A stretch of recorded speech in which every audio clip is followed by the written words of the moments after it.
नमस्कार, स्वागत है आपका न्यूज बाइस्कोप में। मैं हूं आसिया। झारखंड में विधानसभा चुनाव अब बेहद नजदीक है और तमाम पार्टियां अपने अपने तरीके से जोर लगाती हुई नजर आ रही हैं। इन सब के बीच झारखंड में राज्य में जो दो खेमा नजर आ रहा था, अब एक तीसरा विकल्प भी मतदाताओं के पास होगा और वो होगा जेएलके के रूप में जयराम महतो ने भी अपने कैंडिडेट की घोषणा कर दी है। वो भी चुनावी मैदान में उतर रहे हैं अपने सिपहसालारों के साथ। लेकिन इन सब के बीच में एक एक सीट पर हम मंथन करेंगे कि इस बार विधानसभा का चुनाव यहाँ पर क्यों दिलचस्प होने जा रहा है। तो सबसे पहले बात करते हैं बोरियो सीट की। बोरियो सीट इसलिए भी इस बार दिलचस्प बन गया है क्योंकि लोबिन हेम्ब्रम, जो लगातार सरकार में रहते हुए भी सरकार के खिलाफत करते थे, बगावती तेवर उन्होंने अपनाया हुआ था, अब बीजेपी में वो शामिल हो गए हैं। तो वहां की सीट क्या इस वजह से और भी दिलचस्प बनती हुई नजर आ रही है।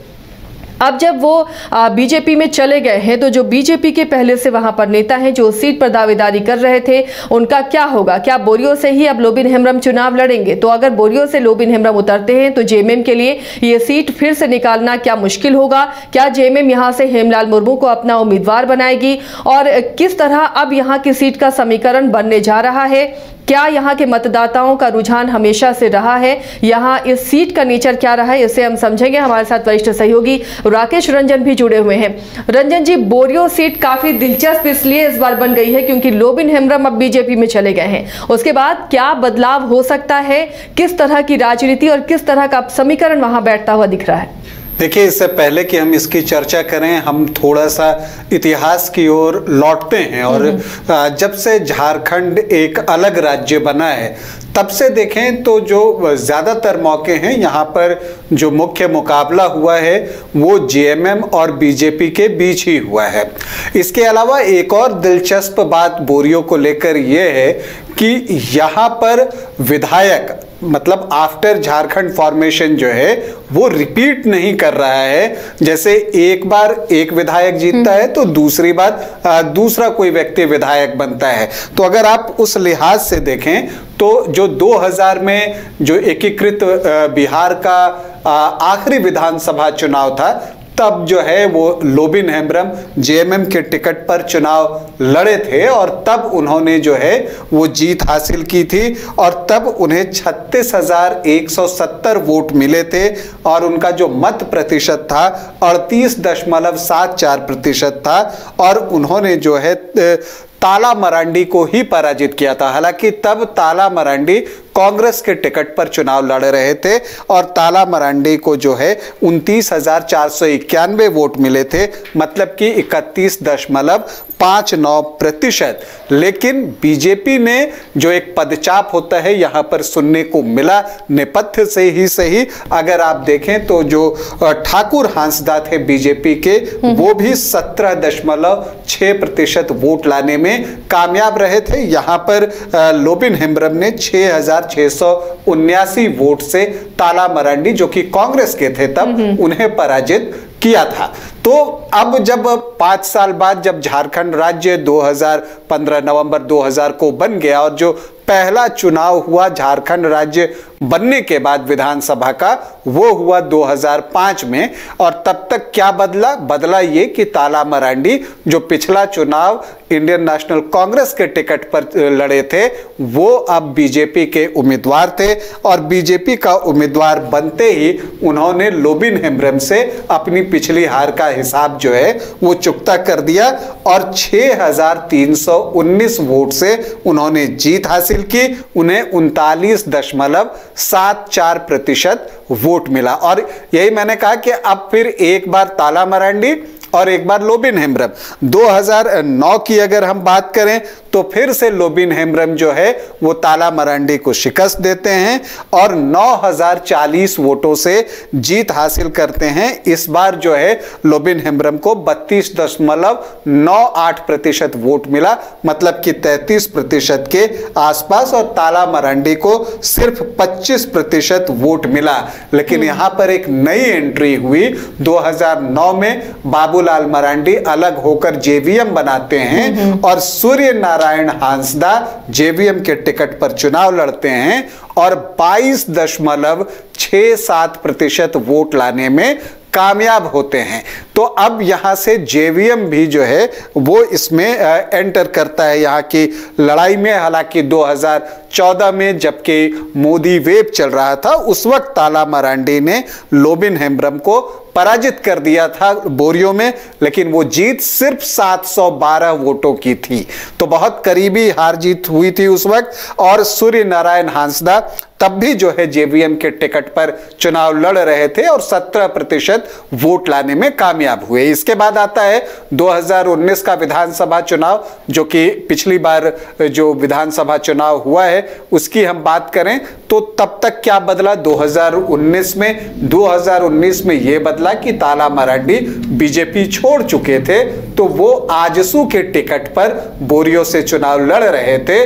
और जो सूर्य नारायण हांसदा जेवीएम के टिकट से पिछला 2 चुनाव लड़े थे, वो बीजेपी के टिकट पर चुनाव लड़ने के लिए लोबिन हेम्ब्रम के सामने आए। और इस बार जो है लोबिन हेम्ब्रम ने जो है सबसे बड़ी जीत हासिल की। उन्होंने 17,924 वोट से सूर्य नारायण हांसदा को पराजित किया। तो ये है इतिहास। अगर आप 2000 से देखें, इतिहास आपने बताया रंजन जी, इससे अगर हम स्कैन करें, सीट को स्कैन करें, तो कोई खास पार्टी का दबदबा या किसी खास कैंडिडेट का दबदबा बहुत ज्यादा इस सीट पर असर नहीं रखता।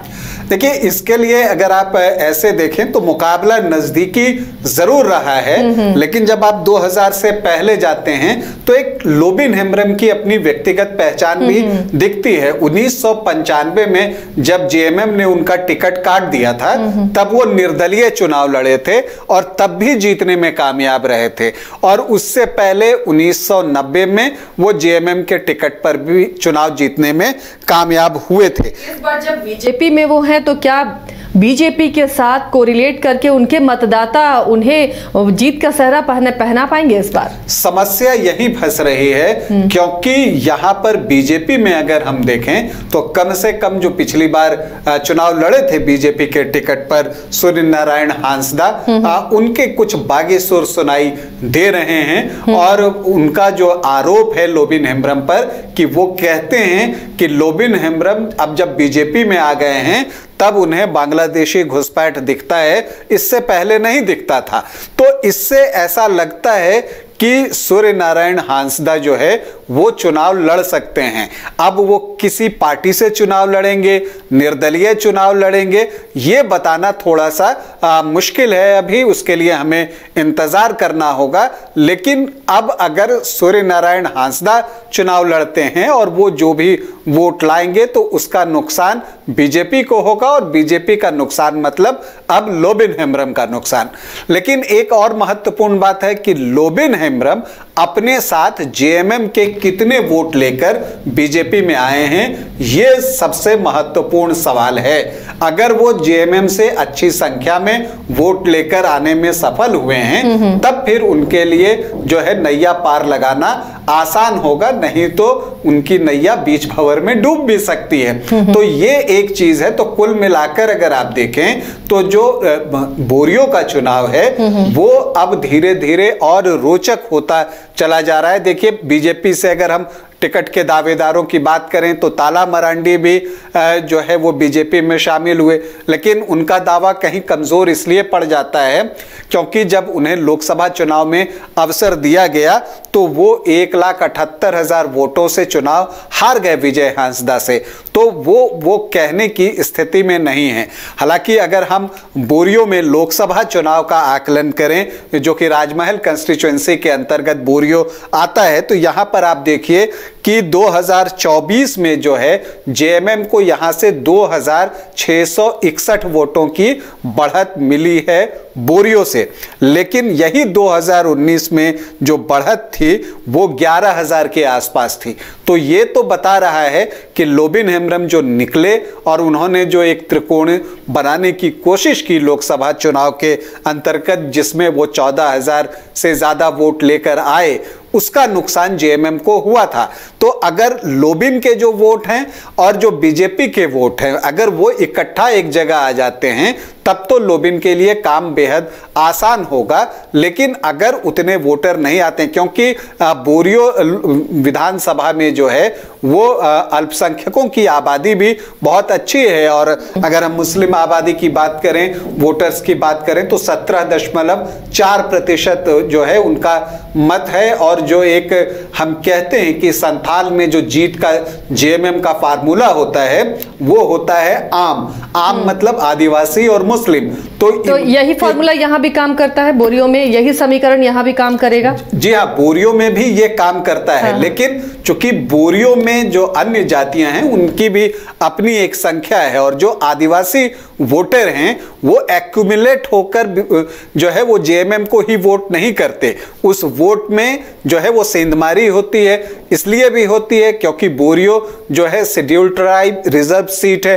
तो जो कैंडिडेट बीजेपी से होते हैं वो भी ट्राइबल कैंडिडेट ही होते हैं, तो उन्हें भी एक अच्छा हिस्सा मिल जाता है। और यही वजह है कि बोरियो में जब आप पिछले 5 चुनावों की समीक्षा करते हैं तो 2019 को आप छोड़ दें, जब आजसू के ताला मरांडी ने लगभग 5.5% वोट लाकर हार जीत के फासले को बढ़ा दिया था, और लोबिन हेम्ब्रम 17,924 मतलब लगभग 18,000 वोट से जीते। तो इसके अलावा अगर आप पीछे 2000 तक जाएं तो जो हार जीत का फासला है वो 10,000 के नीचे ही रहा है। मतलब एक क्लोज कॉन्टेस्ट यहां पर हमेशा से देखने को मिला है। और इसकी वजह यहां का जो समीकरण है, यही अगर यहां पर अल्पसंख्यकों की आबादी अगर या वोटर्स कह लीजिए जो मुस्लिम वोटर्स हैं वो अगर 20-22% होते तब ये सीट जो है आपको मार्जिन बड़ा दिखता। लेकिन यह क्लोज फाइट बताता है कि पोलराइजेशन जैसी बात भी आती है और दूसरे तरफ भी जो है जातियां गोलबंद होती हैं। चलिए, तो बोरियो का सीट भी काफ़ी दिलचस्प यहाँ का चुनावी जंग होने वाला है। और अब देखना है कि क्या लोबिन हेम्ब्रम जब बीजेपी में चले गए हैं उसके बाद जनाधार उनके साथ रहता है या फिर यहाँ की जनता इस बार किसी और को मौका देगी। कई और चेहरे हैं जो इस रेस में आगे हैं, जनता किस पर भरोसा करती है वो देखना भी काफ़ी दिलचस्प होगा।